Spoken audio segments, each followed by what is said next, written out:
बात करते हैं बॉर्डर्स की। हाँ, हम आ गए।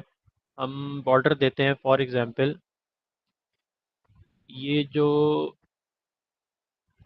बल्कि एक नया कंटेनर बना लेते हैं हम यूएल के बाद। ठीक है, यहाँ हमने क्रिएट की एक डिव, कई कई जगह पे काम आ जाएगी ये, तो इसको हम ऐसा कर लेते हैं। इसको हमने कह दिया कि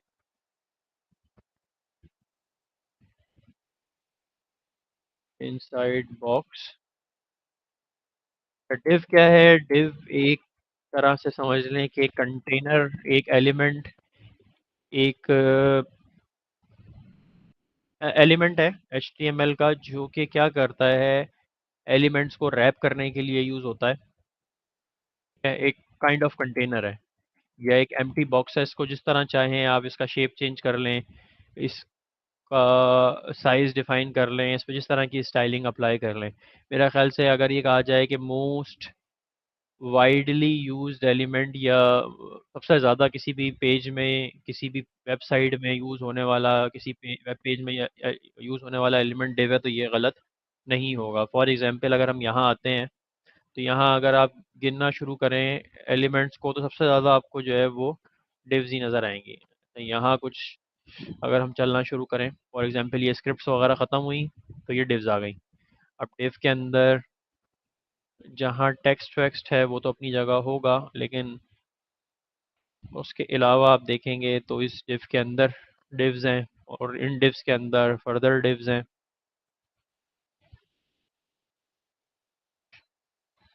तो ये डिव्स जो इतनी ज़्यादा नज़र आती हैं, इसका एक रीज़न ये भी है कि डिव्स, आपको याद होगा हमने जिक्र किया था कि पेज का लेआउट सेट करने के लिए भी यूज़ होती हैं। यानी और जो इसके इस्तेमाल हैं, फॉर एग्जांपल आपने एक ये कार्ड बनाना है, तो इस कार्ड को बनाने के लिए आप एक डिव यूज़ करेंगे। डिव क्या है? बेसिकली एक कंटेनर है जिसमें आप डिफरेंट एलिमेंट्स डाल के सेट कर सकते हैं। इस डिव में आपने जो है वो फॉर एग्जांपल इसका बैकग्राउंड सेट कर दिया कि यार ये होना चाहिए। फिर उसके बाद दूसरा आपने देख लिया कि यार इसके अंदर जो है वो एक, दो, तीन तीन एलिमेंट्स आ रहे हैं, या दो एलिमेंट्स हैं, फिर उन दो एलिमेंट्स के अंदर जो है वो फर्दर दो एलिमेंट्स हैं, एक इमेज है और नीचे कुछ टेक्स्ट है। तो ये सारा जो आप काम करेंगे, ये तो चलें पैराग्राफ हो गया, इसको आपने पैराग्राफ में टेक्स्ट दिया, ये इमेज हो गई। लेकिन ये इमेज और पैराग्राफ जिस कंटेनर में आ रहे हैं वो एक डिव होगा। फिर उसके बाद जिस इमेज को आप कंटेनर में डाल रहे हैं वो एक इमेज होगी, और पैराग्राफ को जिस इमेज में डाल रहे हैं, सॉरी जिस कंटेनर में डाल रहे हैं, वो भी एक डिव होगी।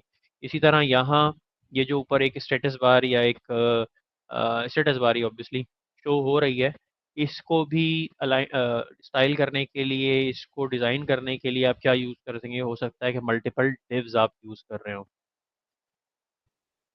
अच्छा, फिर यहाँ बात ख़त्म नहीं होती। अब ये जो सेक्शन बना हुआ है ये सेल्फ एक डिव है, इसके अंदर फिर ये दो कार्ड्स जो थे वो एक डिव है। फिर इस सेक्शन के ऊपर जो सेक्शन है ये पॉसिबली एक डिव हो सकता है। इसी तरह ये जो नेविगेशन बार है ये एक डिव होगी, एटसेट्रा। तो मतलब पेज को स्ट्रक्चर करने के लिए, उसका लेआउट सेट करने के लिए जो एलिमेंट सबसे ज़्यादा यूज़ होता है वो पास डिव होता है। तो हम भी पहली डिव अपनी यूज़ करने जा रहे हैं, इनसाइड बॉक्स हमने इसको इसका नाम दे दिया, हम आए, इसको हमने सेट किया। अच्छा, अब अगर आप देखें तो यहाँ एक नया एलिमेंट ऐड होना चाहिए। इस एलिमेंट को अगर हम आके देखते हैं तो अच्छा, ये बी आर की वजह से स्पेस आ रहा है, ठीक है। तो ये इनसाइड बॉक्स, अब यहाँ इस पे कोई मार्जिन नहीं है, कोई बॉर्डर नहीं है, कोई पैडिंग नहीं है। क्यों नहीं है? क्योंकि हमने शायद यूनिवर्सल स्टाइल्स में ये बताया था कि हमारा, हाँ, पैडिंग जो है वो भी ज़ीरो होगी, और मार्जिन जो होगा हर एलिमेंट का वो भी ज़ीरो होगा। इसको अगर हम हटा देते हैं तो शायद इस पे कुछ बाय डिफ़ॉल्ट पैडिंग वगैरह आ जाएगी। ऑर्डर बॉक्स दिया हुआ है हमने, ठीक है। खैर इस पे तो नहीं आ रही, लेकिन बाकी इसके अलावा यू एल एल आई और बहुत सारे एलिमेंट्स पे जो है वो पैडिंग मार्जिन वगैरह आ रहे हैं।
इफ में हम आ गए, बॉर्डर्स की हम बात कर रहे थे कि हमने कहा कि यार ये जो बॉर्डर है, इस पे पहले एक हम क्लास बनाते हैं बॉक्स की और वो अप्लाई कर देते हैं।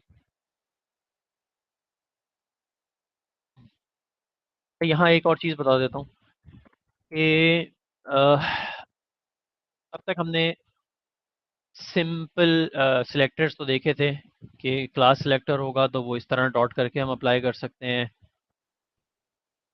पैराग्राफ होगा, सिंपल एलिमेंट सिलेक्टर जो है वो इस तरह यूज़ कर सकते हैं। और आईडी सिलेक्टर तो बहुत ज़्यादा रिकमेंडेड नहीं है, तो फिलहाल उसको हम डिस्कस नहीं कर रहे। लेकिन क्लास बहुत ज़्यादा यूज़ होने वाला एक सिलेक्टर है, इससे ही exam.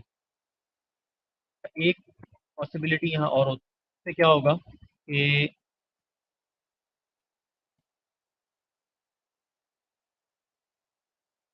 Style will apply all elements class box. मैं थोड़ा सा मॉडिफाई करता हूँ और मैं ये कहता हूँ कि यार बॉक्स पे तो अप्लाई हो क्लास, लेकिन कौन से बॉक्सेस पे जहाँ एलिमेंट जो है वो डिव हो। यानी अब इस वाले रूल की अगर बात करें, style will apply to all divs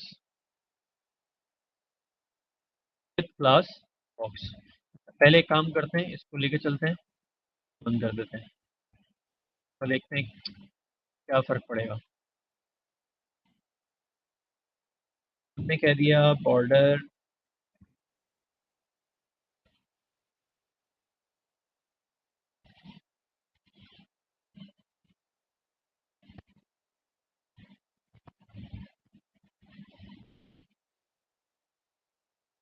top colour,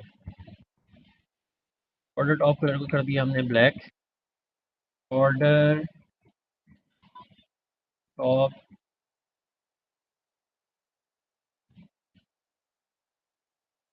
एक मिनट से पहले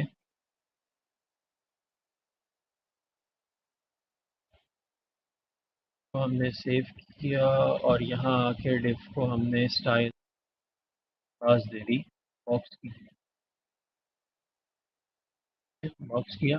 यहाँ हमने क्या किया है, सिर्फ अभी हमने बॉर्डर टॉप का कलर जो है वो उसको बताया कि भाई ब्लैक होना ठीक है। यहाँ हम आए, होता हुआ नज़र नहीं आया हमें। यहाँ हम आए, यहाँ पे स्टाइल तो अप्लाई हो रहा है, क्या बॉर्डर टॉप कलर ब्लैक, लेकिन एक्चुअली यहाँ हमें कुछ नज़र, का रीज़न क्या है कि सिर्फ कलर देना जो है वो काफ़ी नहीं है, इसके साथ हमें बताना पड़ेगा कि भाई विड्थ कितनी हो बॉर्डर की, थिकनेस कितनी होगी बॉर्डर की। हमने कहा 1 पिक्सल। इसके बाद आते हैं, हमने सेट किया,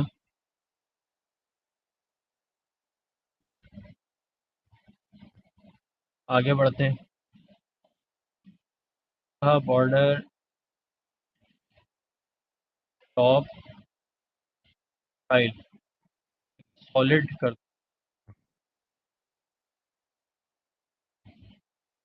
हैं, वापस आते हैं, रिफ्रेश करते हैं, तो ये बॉर्डर अब आ गया। 1 पिक्सल को हटाते हैं अगर, फिर रिफ्रेश करते हैं तो ये डिफ़ॉल्ट हो गया। कलर हटाते हैं, फिर अप्लाई करते हैं, वो भी बॉर्डर अप्लाई हो रहा है। सही है। तो ये बता रहा है कि ये बॉर्डर और इसमें क्या फ़र्क है, या एक और चीज़ जो आपने देखी थी पहले उसमें क्या डिफरेंस है। कहाँ गया, ये नहीं है,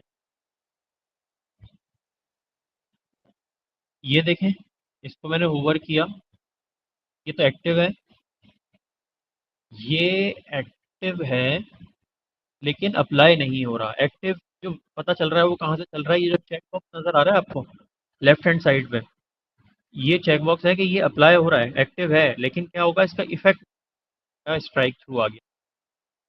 कलर ऑलिव को देखें, ये भी एक्टिव है लेकिन अप्लाई नहीं हो रहा, तो स्ट्राइक थ्रू आ गया। अब यहाँ देखें, थोड़ा सा डिफरेंस आपको नज़र आएगा। यहाँ ये ब्लैक और 1 पिक्सल जो है ये अप्लाई नहीं हो रहा है, ठीक है। अच्छा, लेकिन एक्टिव भी नहीं है। एक्टिव क्यों नहीं है? क्योंकि हमने यहाँ इसको रूल लिखा तो हुआ है CSS में, लेकिन उसको हमने कमेंट किया हुआ है। तो ये वो कमेंट हुई हुई चीज़ भी दिखा रहा है। बाज़ दफ़ा होता है आपने कोई कमेंट की चीज़ और भूल गए।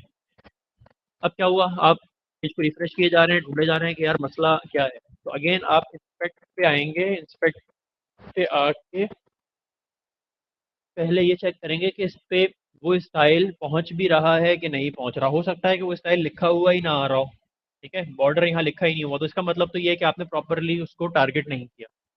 टारगेट कर दिया है, लिखा हुआ आ रहा है लेकिन एक्टिव नहीं है, तो आप ये देखेंगे कि कहीं वो कमेंटेड तो नहीं है, उसको आप जाके अनकमेंट कर देंगे। और अगर इस तरह की स्ट्राइक स्ट्राइक थ्रू आ रहा है तो इसका मतलब ये, अगर और यहाँ चेक बॉक्स पे चेक आ रहा है तो इसका मतलब ये है कि एक्टिव तो है लेकिन फिर भी किसी वजह से जो है वो अप्लाई नहीं हो रहा। तो अब इसके क्या रीज़न हो सकते हैं? इसके रीज़न ये हो सकते हैं कि जो मोस्ट ऑफ टाइम रीज़न होगा वो कहीं और से कोई स्टाइल जो है वो इसको ओवरराइड कर रहा है। तो ये एक्टिव तो है लेकिन फिर भी अपना इफेक्ट जो है वो नहीं दे पा रहा। अच्छा, ये हो गया। अब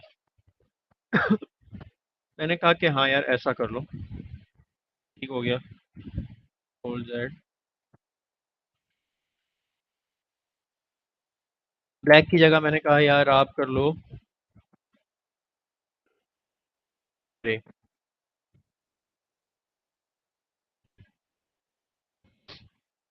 सही है, तो ये ग्रे हो गया। 1 पिक्सल की जगह मैंने कहा 2 पिक्सल कर लो, क्योंकि 1 पिक्सल ग्रे जो है वो थोड़ा सा कम नज़र आ रहा है। इसको हमने कहा ग्रीन कर लें, येलो, रेड कर लेते हैं, चले, ठीक है। टॉप पे आ गया बॉर्डर। अब हमने कहा कि बॉर्डर जो है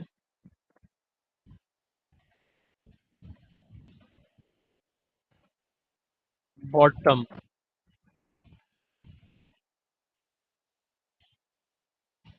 बॉटम पे भी आ गया।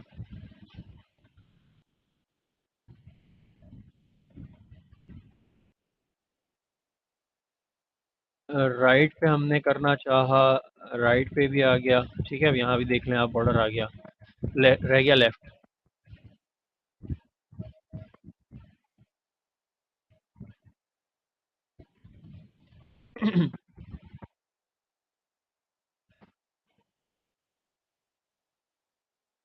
सेव किया हमने, सेव करने के बाद रिफ्रेश किया तो अब ये यहाँ भी आ गया। अब अगर आप यहाँ देखें, एक बॉर्डर को अप्लाई करने के लिए मुझे कितनी लाइंस लिखनी पड़ी? 1 2 3 12 लाइंस हो गई है, ठीक है। यानी एक साइड पे बॉर्डर अप्लाई करने के लिए 3 लाइंस, तो 4 साइड से अप्लाई करने के लिए 12 लाइंस हो गई। अच्छा, अब एक चीज़ है कि मोस्टली क्या होता है कि बॉर्डर एक जैसा ही अप्लाई होता है चारों साइड्स पे। रेयर केसेस हो सकते हैं जहां आप जो है वो ये चाहते हैं कि यार टॉप बॉर्डर डिफरेंट हो, बॉटम का बॉर्डर डिफरेंट हो। अच्छा, ऐसा ज़रूर हो सकता है कि किसी एक साइड पे आप बॉर्डर चाहते हो, चारों साइड्स पे ना चाहते हो। लेकिन ये अगर जब ऑल साइड्स पे बॉर्डर होगा तो वो most of the time similar ही होता है। तो मतलब ये कि क्या, कि हम चीज़ें लिख रहे हैं ये रिपीट हो रही हैं, ठीक है। रिपीट हो रही हैं तो फिर क्या किया जा सकता है? अब इसकी दो अप्रोचेज़ हैं। एक तो ये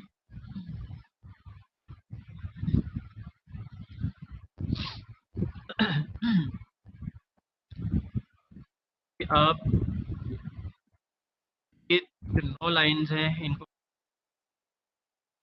और यहाँ आके आप कहते हैं कि यार ये हटा लो यहाँ से, टॉप जो है ना, बॉर्डर स्टाइल कर दो, बॉर्डर कलर, बॉर्डर विड्थ, ठीक है।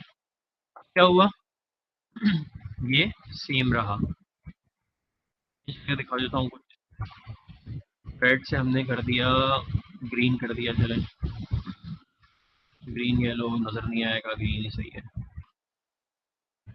अब क्या हुआ, तो हमने 9 12 से 3 लाइनों में लिया, यानी अब जब हमने एक्सप्लिसिटली नहीं बताया कि किस साइट के लिए है, तो वो हर साइट के लिए या ऑल साइट्स के लिए अप्लाई हो रही है चीज़। ठीक है, एक दफ़ा हमने लिखा कलर, तो वो चारों साइट्स के लिए हो गया, विड्थ के लिए ये हो गया, और स्टाइल जो है इसका ये हो गया। डॉटेड कर दिया हमने इसको, ये भी आपको नज़र आ जाएगा इसका रिफ्लेक्शन। और इसके अलावा भी स्टाइल क्या क्या हो सकते हैं ये आप एक्सप्लोर कीजिए, क्या है हिडन, क्या है क्या है, ये भी W3C पे जाएंगे आपको एग्जाम्पल के साथ मिल जाए। इसको फर्दर हम कैसे शॉर्ट कर सकते हैं? फर्दर शॉर्ट करने के लिए हम ये करेंगे कि तो हमने किया, हाँ कि हमने लिख दिया सिंपल ऑर्डर 2 पिक्सल डॉटेड, और अब हम कलर विड्थ और स्टाइल जो है ये भी अलग अलग नहीं बता रहे, बल्कि हमने एक ही लाइन में बता दिया। टॉप बॉटम राइट लेफ्ट ये हमने पहले ही ओमिट कर दिया था, कि हम नहीं लिख रहे थे। अब हमने कलर विड्थ और स्टाइल इसको भी हमने जो है वो हटा दिया यहाँ से और